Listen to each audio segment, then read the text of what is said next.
Thanks for having me. For those who don't know me, my name is Nick Allen. I'm the managing partner at Savant.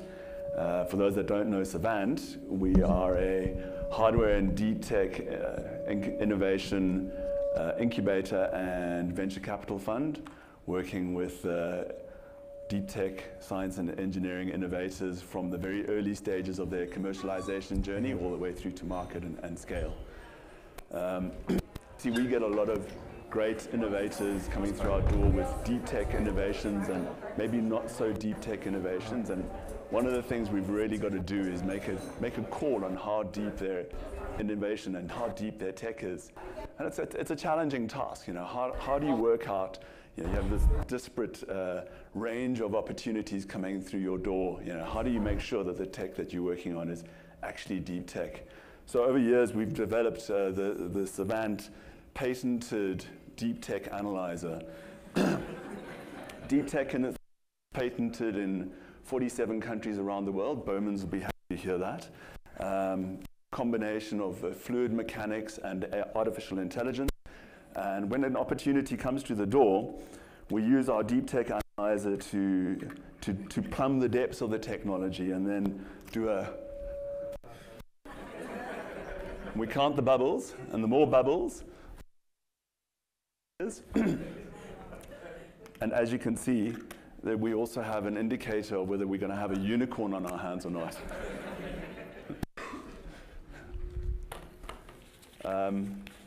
So I didn't get the memo about putting my notes on a cell phone. I'll do that next time.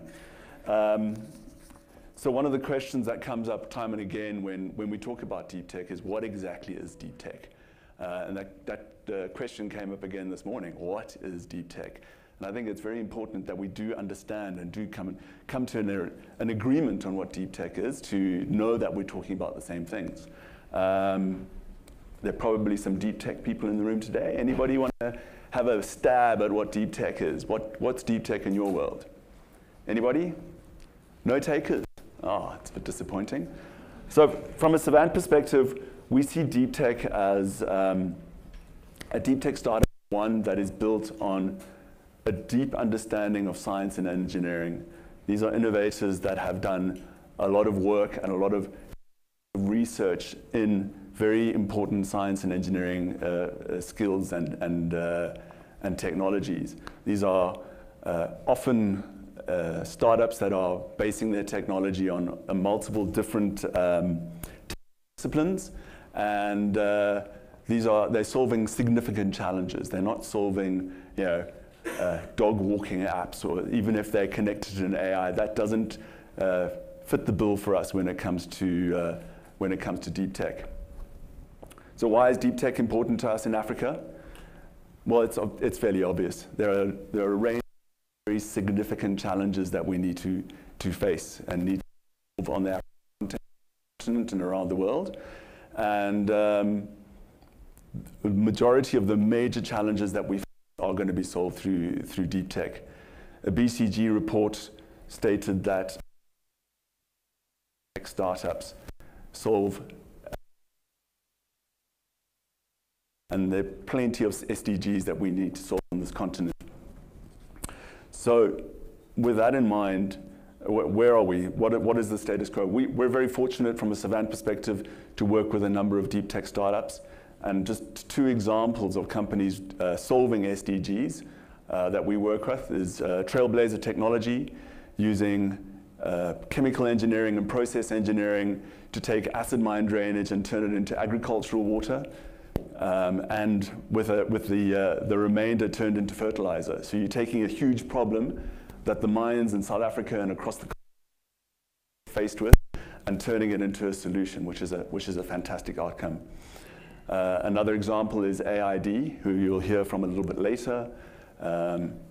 Biomedical engineering and artificial, and creating a solution for effectively and efficiently diagnosing tuberculosis and other lung diseases. Obviously, tuberculosis is a huge issue here in South Africa. Across the continent, there are a number of other people, a number of other startups doing fantastic things from a deep tech perspective.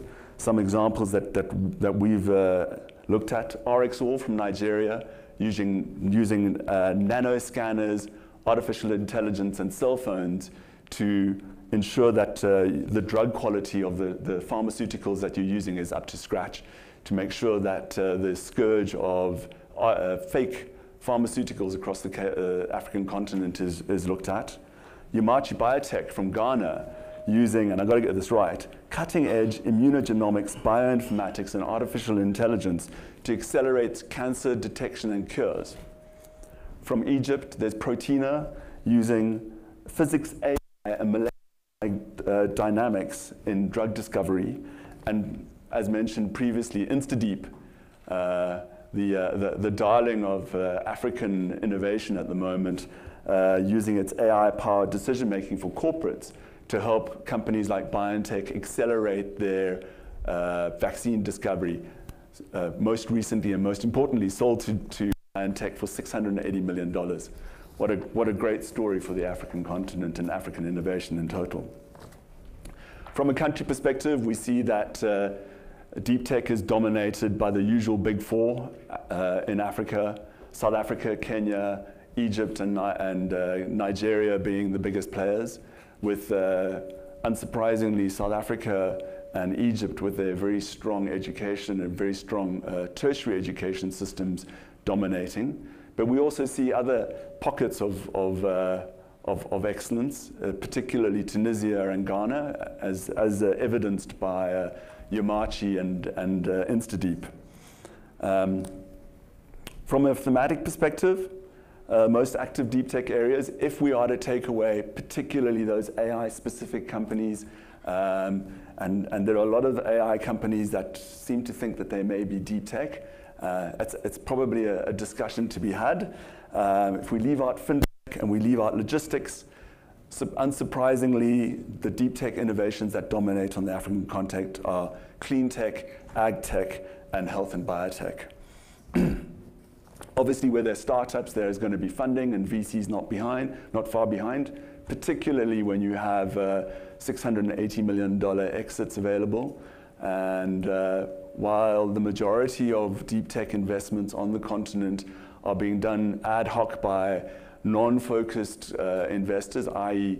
VCs that do not have a deep tech focus, it's very good to see that there are the beginnings of interest in that. So we have Sequence Ventures from Egypt that has made 20 investments into deep tech. It's a very specific deep tech fund. Here in South Africa, we have AlphaWave down in Stellenbosch that has a specific portfolio of deep tech startups. Also interesting is that there is certainly a renewed interest. There's a lot of buzz around deep tech, and we're assuming that there are going to be a number of other deep tech focused VCs coming out of the environment sometime soon. And we've also seen international players like SOSV, Founders Factory Africa, and Plug and Play Ventures also putting money into deep tech in Africa, which is obviously encouraging for the continent. So we've got great startups, we've got great scientists and engineers on the continent, VCs putting money into it. The state of deep tech in Africa is a good one. Everything's going in the right direction. Unfortunately, the stats and the numbers don't really back that up. In 2022, approximately $190 million went into deep tech in Africa. Again, if you take out the fintech component of pure fintech component of deep tech, what we like to see is pure deep tech. $190 million might seem at face value as a fairly large amount of money, but it's only 3.5% of the total venture capital investment on the continent in 2022. It gets worse when you look at where we stand from an international perspective, where over $60 billion went into deep tech in 2022. So we're less than 0.3% of the global deep tech economy. Clearly something has to change. So the thing is, what is the challenge? Why are we lagging so far behind? We know that our VC environment is so far behind, and it's doing a very, very good job of accelerating its catch-up. But what does it need to do? What does deep tech need to do? And what is the big challenge? Well, obviously, deep tech in itself is a very, very challenging place to play. Deep tech, as everybody says, when I bump into them and talk about it, is hard. The science is hard, the engineering is very, very difficult. And as the lawyers and the patent attorneys would like to say, it's non-trivial for somebody skilled in the art. It's a very, very difficult thing to get right. To get it right, you need lots of investment over a very long period, working on top of a very well-functioning ecosystem. And that, in many parts of Africa, is not working. In the majority of Africa, that's not working. We're in a scenario where the majority of those companies that succeed from a deep tech perspective, so despite the ecosystem supporting them and not because of it, that's something that really does need to change. So what do we need to do? What do we need to do to change this? And as always, it needs a lot of investment, a lot of resource commitment, and a lot of capital to go into it. But it's important that that comes from the right areas. Government has a very, very important role to play in this, and that comes from a very early stage. Government needs to support those educational institutions, the universities, the science councils that are doing that initial fundamental research, doing that R&D that is going to result and lead to those deep tech companies of the future. The governments across the continent need to continue supporting those universities that are going to produce the scientists and engineers of the future that are going to run those deep tech companies. In addition to that, more government support, the likes of the tiers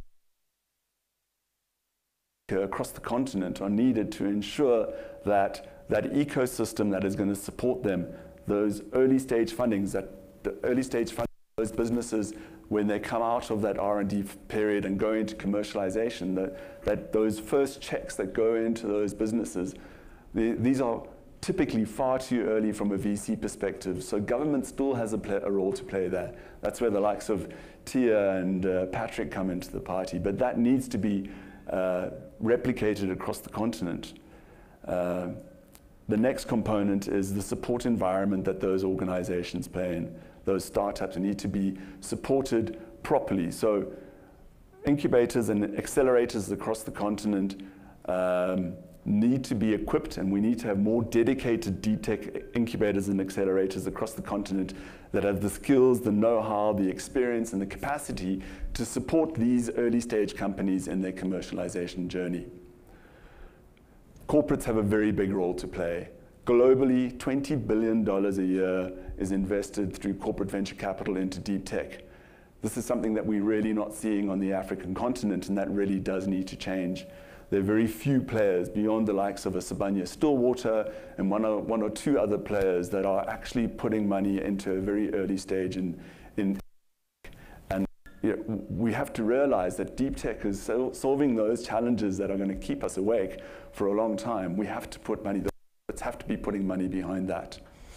Venture capital needs to come to the party very much more so than it's doing at the moment, and not just from the perspective of broad venture capitalists playing on an ad hoc basis into deep tech.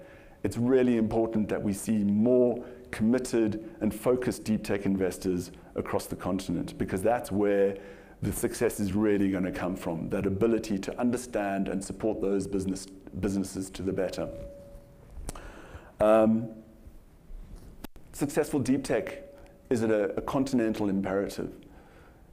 The rest of the world's not going to come and solve our Africa-specific problems for us. We've got to do it.